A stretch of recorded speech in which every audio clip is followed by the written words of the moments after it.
বন্ধুরা, তোমাদেরকে একটা কথা বলি। আমি কেন নুনে আজকে রান্না করলাম, কেন রান্না করেছি, কি কারণে করলাম, সবই কিন্তু দেখতে পাবে। সাথে থাকো, আশা করি ব্লগটা আজকের তোমাদেরকে ভালোই লাগবে। তো উনুনে বসালাম ভাত। গুড মর্নিং এভরিওয়ান, কেমন আছো? আসসালামু আলাইকুম এভরিওয়ান, গুড মর্নিং। আবার হলাম নতুন একটা দিন, নতুন একটা সকালের সাথে। বৃষ্টি ভেজা সকাল আজকে, জানো তো বৃষ্টি ভেজা সকালের সাথে তোমাদের সকলকে জানাই গুড মর্নিং। এতটাই ভালো লাগছে, সকাল থেকে রিমঝিম রিমঝিম বৃষ্টি হয়ে যাচ্ছে। বৃষ্টি তো হচ্ছে, বৃষ্টি হলে যাতে ভালোই লাগে, ওয়েদারটাও কত সুন্দর লাগে। এই যে গরম ছিল, এখন আবার বৃষ্টি হচ্ছে, অনেকটাই ভালো লাগছে। আর এখনও কিন্তু বৃষ্টি হচ্ছে বাইরে, জানো তো যাই হোক, বৃষ্টি হয়ে যাচ্ছে। তার মধ্যে বাড়ির কাজগুলো সব সারলাম। কাজগুলো এই মাত্র সারলাম। বড়মশাই, দুই ছেলে কিন্তু আমার এখনও ওঠেনি, আর এখনও বাজে 7টা 15। 7টা 15-তে আমার সব কাজ আজকে কিন্তু কমপ্লিট। কারণ অনেকেই সকালে আজকে ঘুম হয়ে গেছে, তখন বাজে ওই 5টা 55 বাজে, 6টাও বাজে না, ঘুম হয়ে গেছে। তো আর ভাবলাম যে ঘুমোবো না, ঘুমোলে কিন্তু অনেকটাই দেরি হয়ে যায় উঠতে। দেখবে কখনো 7:30, কখনো 8টা, এরকম দেরি হয়ে যায়। ছেলেদের স্কুল 10টায় বলে আমার কোনো প্রবলেমও হয় না। তো যখন সকালে স্কুল ছিল তখন তো অনেকই কষ্ট ছিল, অনেক সকাল করে উঠতে হতো। 7:30টায় স্কুল, আমাদেরকে উঠতে যাই হোক, তখন কিন্তু অনেকই সকালে উঠতে হতো। এখন আর ওটা নেই, 10টায় স্কুলে বলে আমরাও অনেকটাই হ্যাপি। তো যাই বন্ধুরা, চলো বাড়ির কাজগুলো সব তো সারলাম সকালে, কিন্তু আজকে অনেকগুলো কাপড়ও বেরিয়েছে, তো কাপড়গুলো এখনো কাচা হয়নি। আর এখন কাচবো না, কেননা একটু রান্না বান্নাগুলো সারবো, তারপর কাচবো। কারণ কাপড় কাচতে নাইটি ভিজে যায়, তখন আবার স্নান করতে হয়, জানো তো যাই হোক চলো। আর ওভেনটা সব মুছেছিলাম, তো ওভেনের স্ট্যান্ডগুলো এখনো লাগানো হয়নি। আর একটু দুধ বেঁচে গেছে ওই গতকালকের, ওটাকে একটু গরম করে নেবো, না নষ্ট হয়ে যেতে পারে। ওরা তো এখন ওই রুমে ঘুমোচ্ছে, আর এখন বাজছে 8টা বাজতে 7টা 45 না 55 এরকম দেখলাম, মনে না, ভুলে গেছি। তো চলো আগে স্ট্যান্ডগুলো লাগিয়ে নিই।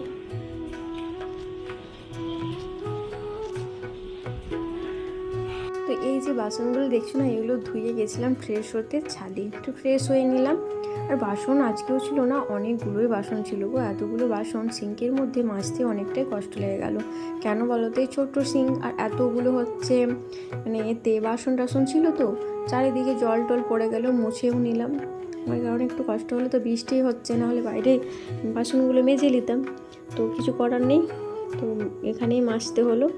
আর একটু দুধ রয়ে গেছিলো গতকালকের দুধ, ছেলেরা খেলো না, 250 দুধ। ওটাই বলছে আম্মাজি ভালো লাগছে না গো, খাবো না। তো যাই হোক বন্ধুরা, দুধটাকে গরম করে নিই, তারপর একটু চা বসাবো। তারপরে দেখলাম গ্যাসটা, জানো তো, কেমন হালকা টাইপের জ্বলছে। তো মনটা একবার মনে হলো যে গ্যাসটা আবার শেষ যাতে না হয়ে যায়। এই বৃষ্টির মধ্যে রান্না করতেও কিন্তু অনেকটাই সমস্যার মধ্যে পড়ে যাব। তো যাই হোক, মনটা এরকম মনটার ভিতরে হচ্ছে, তো ভাত বসিয়ে দিলাম।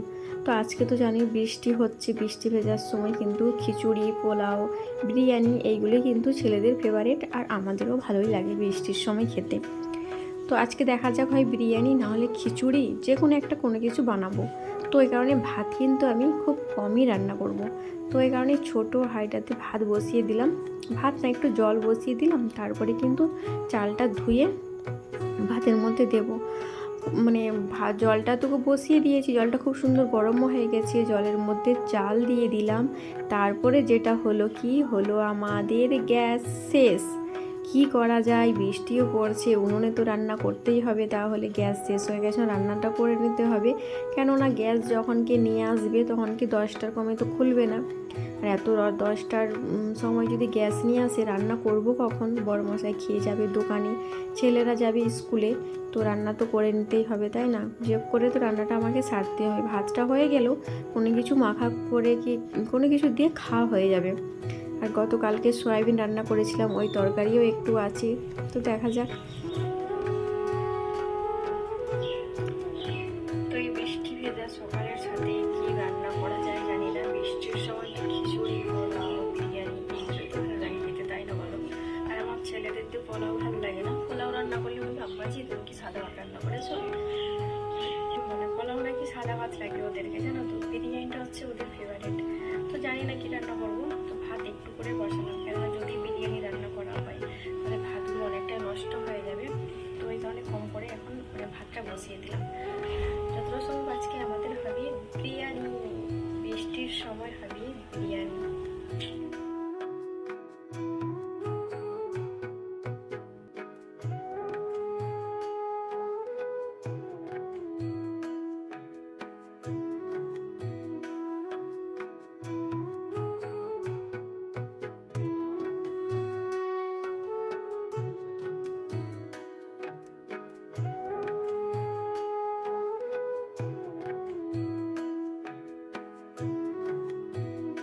বন্ধুরা দেখছো ভাতটা তো অলরেডি এখানে বসিয়ে দিলাম, দেখবে এক্ষুনি কিন্তু আমাদের গ্যাসটা শেষ হয়ে যাবে।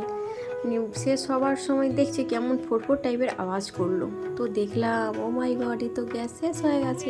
ভাতটা বসালাম, ভাত বসাবার সাথে সাথে জলটা একটু গরম হয়েছে, তারপরে আবার গ্যাস হলো শেষ হয়ে। তো গ্যাস শেষ হয়ে গেছে, আমার উনুনে রান্না করতে হবে, কেননা ভাতটা অলরেডি বসিয়ে দিয়েছি, তারপরে গ্যাস নিয়ে এলে তখন রান্না বান্না করা যাবে। তো কী রান্না করা যাক দেখা যাক। এখন আপাতত ভাতটা এখন এই মুহূর্তে করে নেই। ভাতটা তো অলরেডি মানে জলটা খুব সুন্দর গরম হয়েছিল, ভাতটা হয়েই যেত, হয়ে যদি গ্যাসটা শেষ হতো অতটা সমস্যায় মানে হতাম না।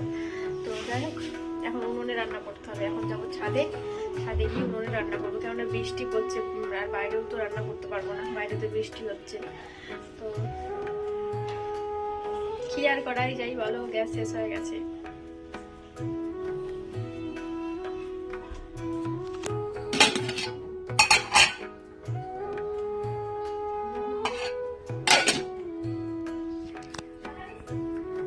এখন উনুনে যাই, ভাতটা বসাই, তারপরে দেখা যাচ্ছে। এইমাত্র ছাদে এলাম, ছাদে এসে উনুনটা ধরালাম আর কচুরি এখন ধোঁয়া হচ্ছে।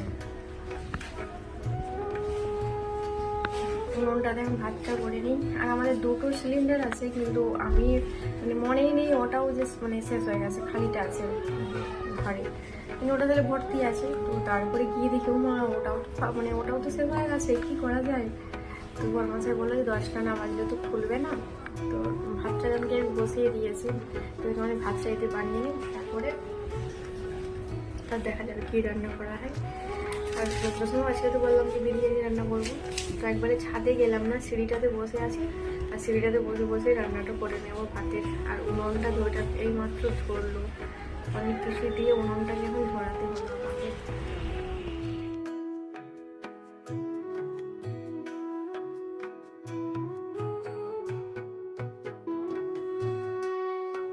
তো এই যে উনুনটা দেখছো না, এই উনুনটা কিন্তু মানে 2 বছর হয়ে গেল উনুনটা আমি আমার বোন করে উনুনটাকে বানিয়েছিলাম। শীতের সময় বানিয়েছিলাম, শীতে অনেক মানে নানা রকমের তো পিঠে বানানো হয় জানো। তো গ্যাসের থেকে কিন্তু উনুনে কিন্তু খুব সুন্দর পিঠে রান্না মানে পিঠে বানানো যায়। তো এই কারণেই মা বলেছিল যে একটা উনুন বানিয়ে নে। তো আমাদের এখানে মানে মাটিতে মানে সেই থাকে মানে কি বলে যে মানে কেঁচো টেচো থাকে, তো আমাকে হাত দিতে কেমন লাগে, ভালো লাগে না। তো ওই কারণে মা ওইখান থেকে মাটি ভালো করে মেখে দিয়েছিল আমাদেরকে 2 বোনকে। তো আমরা 2 বোনে এই উনুনটাকে বানিয়েছিলাম জানো। তো অনেক মানে 2 বছর হয়ে গেল উনুনটা। আর উনুনটা কিন্তু আমাদের ওখানেই বানিয়েছিলাম, আমার বাপের বাড়ির ওখানে। ওইখান থেকে মা নিয়ে এসেছিলো টোটোতে করে এই উনুনটাকে। অনেক ভারী এই উনুনটা জানো তো। তো এখান থেকে নিয়ে এসেছিলো উনুনটা, আমি অনেক মানে সাবধানে রেখেছি যাতে না কোনো কিছু হয়। অনেক কষ্ট করে মা আমাকে বানিয়ে দিয়েছে, সরি মানে মাটি করে দিয়েছিল উনুনটা বানাবার জন্য। অনেকই সাবধানে ওই কারণে রেখেছি, কেননা যদি ভেঙে যায় একটা মানে খারাপ লাগবে না, যে এত কষ্ট করে উনুনটা নিয়ে এসেছিলাম, নিয়ে এসেছিলো মা ওখান থেকে। তো এই কারণে উনুনটাকে মানে রান্না তো খুব কমই হয় উনুনে, যখন গ্যাস শেষ হয় কিংবা বিরিয়ানি রান্না করা হয় তখনই মানে ইউজ করা হয় এই উনুনটাকে, নাহলে উনুনে খুব কমই রান্না করা হয়। আর আমি রান্না করছি এইদিকে কিন্তু বৃষ্টি হয়ে যাচ্ছে, কত বৃষ্টি পড়ছে দেখেছো তো, প্রচুর পরিমাণে কিন্তু বৃষ্টি হচ্ছে। তো গ্যাস নিতে গেছি, বড় মশাই গেছে আর বড় ছেলে গেছে আমার। তো এই যে গ্যাস রাখার জায়গাটা কিন্তু খুব কমই মোছা হয়, কেননা এই যে ওভেন টোভেনগুলো সব সরি মানে গ্যাস সিলিন্ডারটা থাকে এখানে, ওই কারণে মোছা হয় না। তো এখানে দিয়ে দিলাম মানে বাসন মাজা সাবানের একটু জল দিয়ে দিয়েছি, আর এই তার জ্বালিয়ে নিয়ে নিলাম।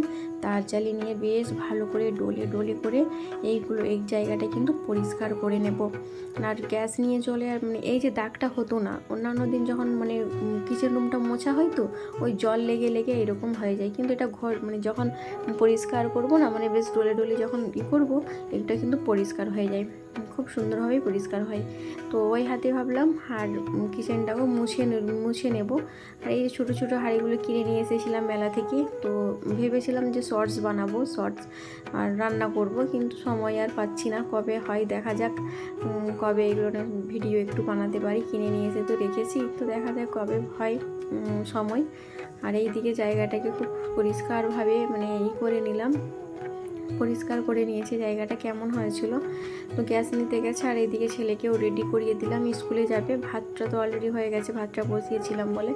তো এদিকে ওকে রেডি করিয়ে দিয়েছি। বড়মশাই যখন আসবে তখন ভাত খেয়ে তারপরে ছেলেদেরকেও খাওয়াবো। ওকে বললাম কি রে বাবু তুই ভাত খাবি? বলছে না আমি এখন খাবো না, পাপা যখন আসবে তখন আমি খাবো, মানে ও পাপার সাথেও খাবে, ও এখন খাবে না বলছে। তো ঠিক আছে সবাই একসাথে তাহলে খেয়ে নেব। তো বাজার থেকে আসার পথে নিয়ে এসেছিলো চপ, নিয়ে এসেছিলো পেঁয়াজি, নিয়ে এসেছিলো। এগুলো বাড়িতেও আমি বানাতে পারতাম, কিন্তু এই যে বললাম গ্যাস শেষ হয়ে গেছে, কিছু করার নেই, আর বাড়িতে কী করে আর বানানো যায় বলো। তো যাই হোক ফোন করেছিল আমাকে যে কি নিয়ে যাব। আমি বললাম যে ভাত তো রান্না করে নিয়েছি বাড়িতে, তো তুমি এক কাজ করো চপ না হলে পেঁয়াজি নিয়ে চলে আসবে, মাখা করে দেবো, তুমিও খাবি, মানে দুই ছেলে খেয়ে স্কুলে যাবে আর আমিও খেয়ে নেব। রান্নাবান্না তো আছেই, রান্নাবান্না করতে তো একটু সময়ও লাগবে। ভাতটাকে তো দেখলে উনুনে রান্না করে নিলাম। তো যাই হোক চলো, ছেলেকে স্কুলে দিতে যাবে খেয়ে। তো আমাদের খেলাম সকালে আমরা সবাই খাওয়া দাওয়া করে। আর এই নিয়ে মাছ নিয়ে এসেছে, পমফ্রেট মাছের ঝাল রান্না করব। আর এদিকে চিংড়ি মাছ নিয়ে চলে এসেছে, চিংড়ি দিয়ে আর করব উচ্ছে আলু আর দেবো বেগুন দিয়ে একটা চচ্চড়ি করে নেব।